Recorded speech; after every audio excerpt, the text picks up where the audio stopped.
হাসপাতালে ভর্তি করা হয়েছে দক্ষিণী সিনেমার জনপ্রিয় অভিনেতা বিজয় দেবরাকোন্ডাকে। হায়দ্রাবাদের একটি হাসপাতালে চিকিৎসাধীন রয়েছেন এই অভিনেতা। ভারতের একটি সংবাদ মাধ্যমের প্রতিবেদন থেকে জানা গেছে, বিজয় দেবরাকোন্ডার ডেঙ্গু শনাক্ত হয়েছে। বর্তমানে তিনি হাসপাতালে চিকিৎসাধীন রয়েছেন।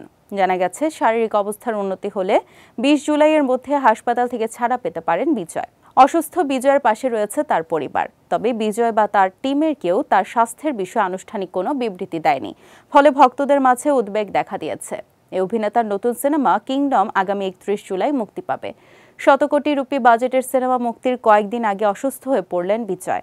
আগামীতে ভক্তরা বিজয় দেবরাকোন্ডাকে স্পাই থ্রিলারে দেখতে পাবেন। সিনেমার প্রচারেও নায়ককে স্বাভাবিকভাবেই দেখা যাবে বলে অনেকেই প্রত্যাশা করেছিলেন। কিন্তু স্বাস্থ্যের অবনতির জন্য তাকে প্রচারমূলক সমস্ত অনুষ্ঠান থেকে দূরে সরে থাকতে দেখা যাবে বলে জানা যায়। জার্সি খ্যাত পরিচালক গৌতম তিনানুরি পরিচালিত কিংডম ভারতের স্বাধীনতা পরবর্তী সিংহলা তামিল সংঘাতের পটভূমিতে নির্মিত একটি স্পাই অ্যাকশন সিনেমা বলে জানা গেছে। এতে একজন মানুষের কাহিনী তুলে ধরা হয়েছে, যে সাধারণ মানুষ থেকে একজন নেতা হয়ে ওঠে সকলকে রক্ষা করার জন্য। সিনেমাটিতে বিজয় ছাড়াও ভাগ্যশ্রী বর্ষে এবং সত্যদেব গুরুত্বপূর্ণ ভূমিকায় রয়েছেন।